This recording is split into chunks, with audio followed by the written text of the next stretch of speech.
When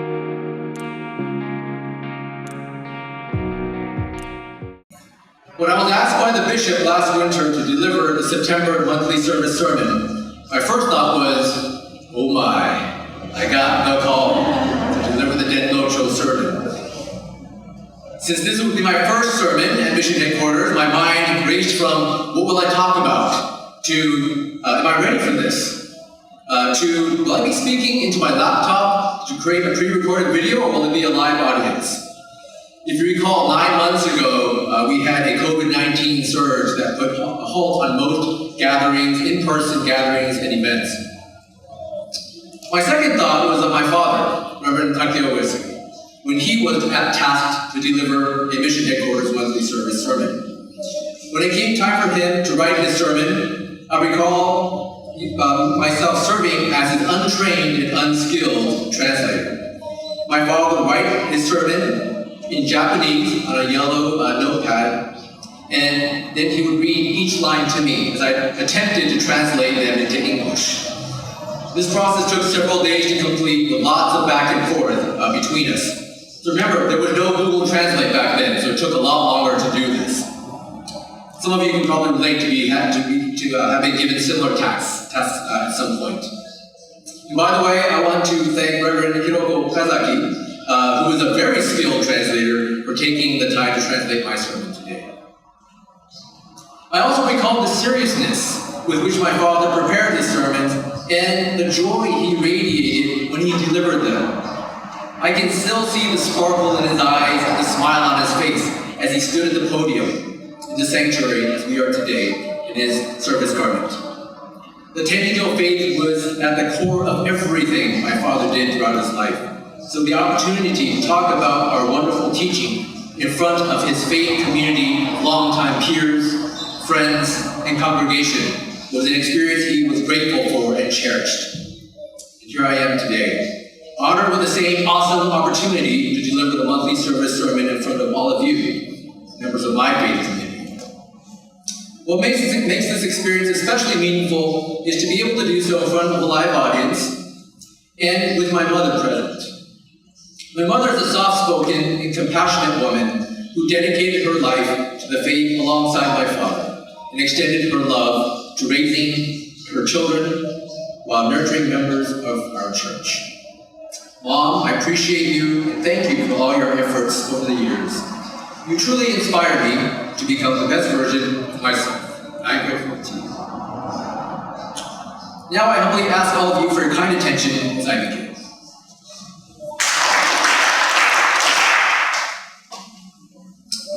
The life of Oyasama, foundress of Tenrikyo, chronicles the journey of Oyasama from her childhood to adulthood as Miki Nakayama, and more importantly, the 50 years since becoming the shrine of Tsukihi, wherein she introduced a brand new teaching to the world, guiding others to learn about God the Parent's intention and model the path that human beings should follow. In the life of Oyasama, there are numerous examples of the extreme hardships that Oyasama, her children, and her followers had to endure due to the persecution by those in power who opposed her. She was also discriminated by villagers in the surrounding communities who ridiculed Oyasama for her salvation efforts, most likely because they were fearful of something they did not understand. The life of Oyasama also references the challenges that people in Japan experienced during this period due to natural disasters that led to extreme droughts and floods, epidemics, and civil unrest in society due to humanity's self-centered thinking. Does that sound familiar? It should.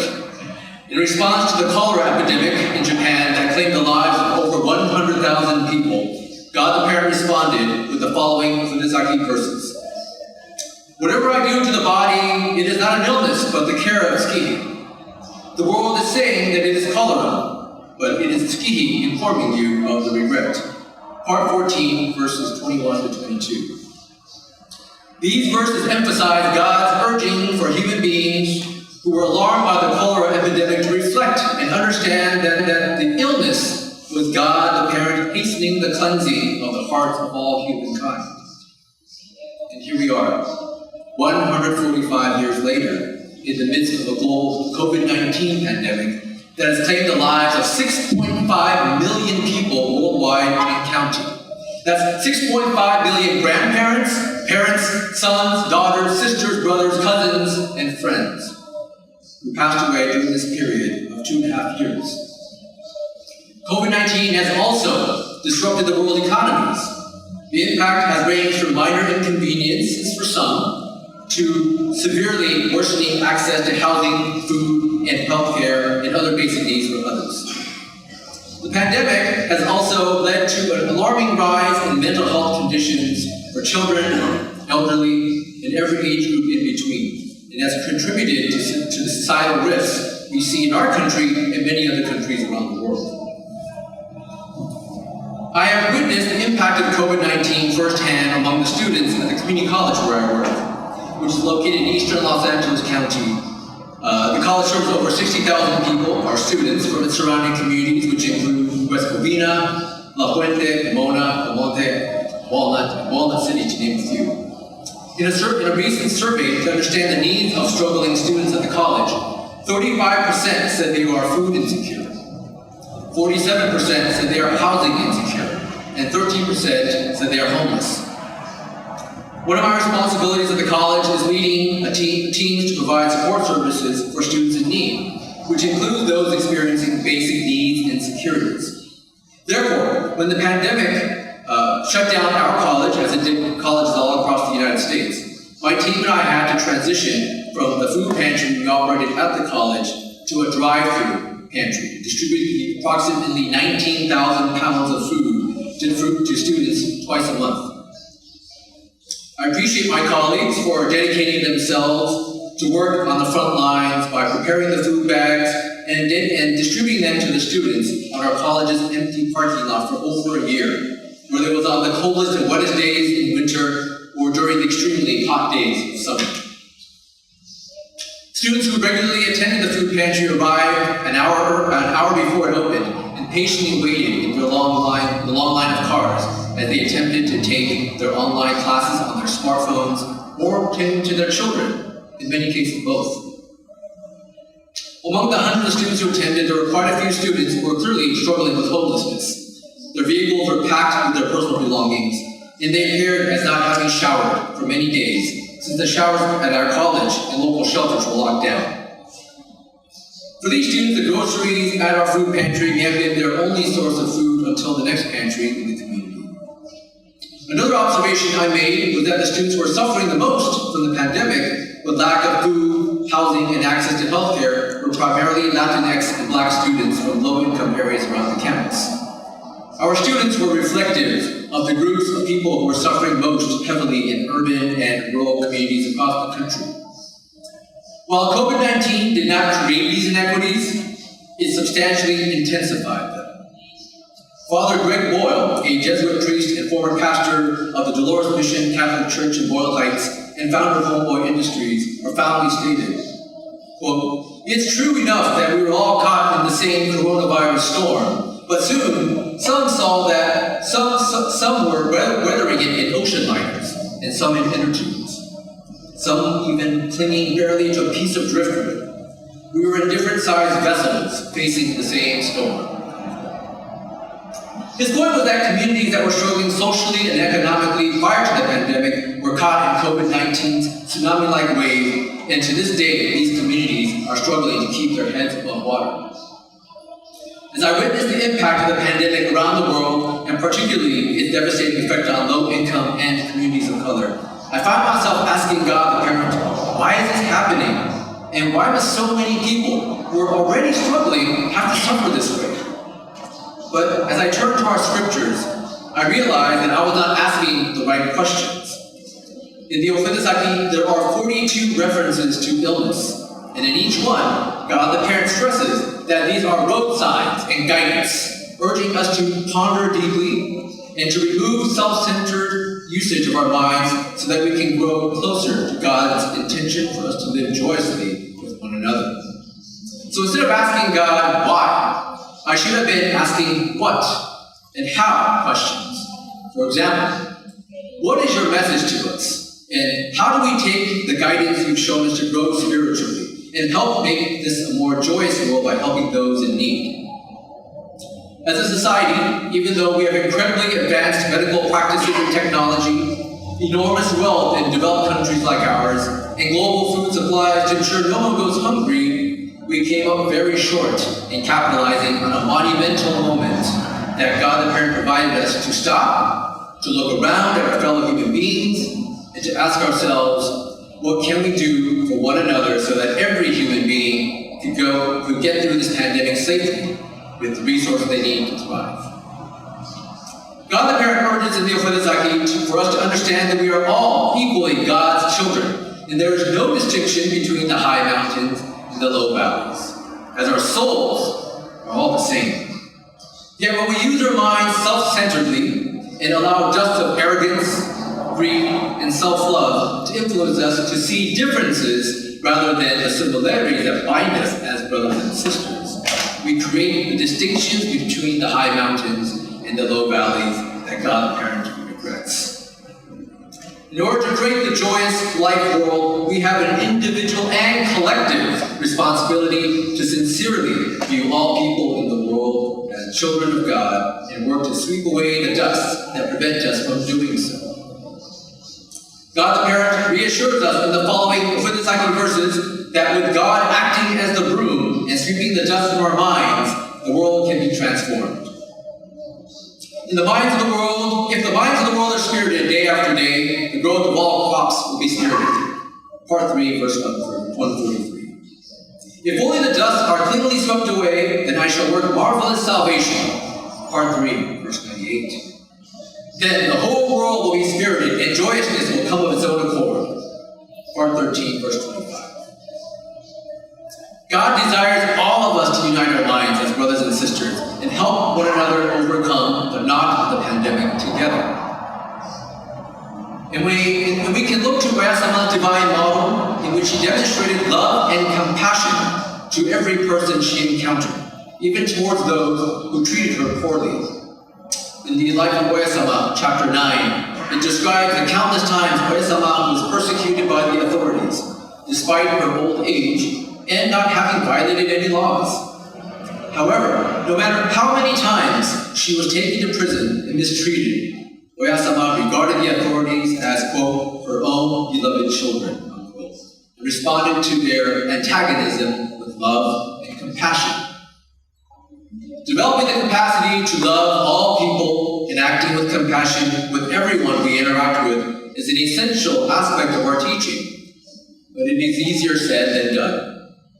Uesama modeled this for us, and God the Parent speaks of it in our scriptures, but this is very difficult to do, even though we are taught that we are all God's children. So even though this is in our teachings, how do we apply this practically and meaningfully in today's world? Fortunately, the concept of loving one another and treating others with compassion is not limited to our teachings alone. I would like to reference a wonderful explanation of how to lead our lives with joy, with love, by musician John Legend. He said, quote, think about what it actually means to let yourself feel and show love for your neighbors. It means being curious about their lives, genuinely wanting the best for them, investing in their success. And once we recognize our interdependence, our mutuality, it's clear that love is precisely what a society needs. To take care of and look out for each other. There are nearly 8 billion people on this planet, 8 billion strangers. What does it mean to love people we don't know? It means letting go of fear and embracing our shared humanity. Letting go of our fears of those we don't know and embracing our shared humanity and treating everyone as members of our community is exemplified by Uesama throughout the life of Uesama and also in the anecdotes. Embracing our shared humanity is a wonderful way to look at sweeping away the dust of self-love and building up our love in our hearts to share with others. Earlier, I described the experiences of our college food pantry during the early period of the pandemic. Another critical lesson that I learned was the following. So in addition to the food we provided at the drive-thru, my staff and I realized how important it was for us to have a positive attitude while doing this work. When we smiled and expressed how happy we were to see our students and welcome them to campus, the joy in their faces was instantaneous, and they wanted to engage in conversation. Many of these students had no contact with others at the college during the lockdown, and so we were the only faces that some of them saw for weeks. I was reminded of our teaching's emphasis for us to ensure that everything we do, especially when we help others, is to do so with sincerity and gratitude. In Joyousness Day After Day, our third Shinbashira, Mr. Zenja Nakayama says, quote, "The Hinokushin you perform will not only assure your own happiness, but also will light up the world around you. Through your individual efforts in Hinokushin, you will thus enable others also to savor the delight of the joyous life world." I believe God the Parent provided me with this guidance during the early period of the pandemic so that I could share this concept with my team. So when serving our students, we made a commitment to do so not as a duty, but as an expression of our gratitude to be able to serve, to be of service to others. By adjusting our attitude in this way, the students drove away from the food pantry with joy for the food they received and the positive interaction that they had with us. Love and compassion towards our fellow brothers and sisters. This is the way forward towards building a more joyous world. On January 25th, 2021, Mr. Daisuke Nakayama delivered a powerful and inspiring message to Tenrikyo Young Men's Association during their General Assembly. Many of you may have seen his My Dreams speech on YouTube. It was in the midst of our first COVID winter, so things were dire. And there was Mr. Daisuke Nakayama standing alone on that stage, where he stated the following, quote, The novel coronavirus will cause a monumental shift in our generation. Now is the time for our path to make an equally monumental shift. Do not be bound by the current status quo. Place your hand on your heart and ask yourself what you really want to do. What kind of salvation work do you want to pursue? What kind of church do you want to have? Start from scratch and ask yourself these questions, then dream your dreams and push forward to achieve them. I want to make our path even brighter, with an ever-increasing number of people working in this way. By all means, towards such a brilliant path, let us all work together to create this path into one that makes us overflow with excitement in our faith. Unquote. Wow! What a courageous and inspirational call to action for all of us, regardless of what our role is in the path, I thought. I was truly grateful to Mr. Daisuke Nakayama for delivering such an important message at a critical time in the pandemic. Through God's unconditional parental love, God provided humanity a tremendous opportunity to pause, to reflect on the self-centered mindset that has harmed both people and our environment for years, and for us to hit the reset button by looking to the divine model of Oyasama as guidance for our way forward towards creating a joyous world for all people. Let us do as Mr. Daisuke Nakayama asks of us to, quote, make our path even brighter, unquote, by spreading love and acting with compassion in every interaction we have with others in new and innovative ways. Finally, I would be remiss if I did not do a plug for the Soulfire Tenrikyo Faith Conference coming to beautiful Palm Springs, California in June 2023. Soulfire will provide our Tenrikyo community an opportunity to renew our spiritual energy, reconnect with family and friends we have not seen in person for many years, and learn new skills and discuss how to apply our teachings in our daily lives and enjoy the many splendors of Palm Springs and its surroundings. I am appreciative of every member of our phenomenal planning committee who are pouring their heart and soul into creating the best conference experience for our participants. So please join us for Soulfire 2023, and please spread the word. More information will be coming soon. And on that note, I will conclude my sermon. Thank you very much for your kind attention.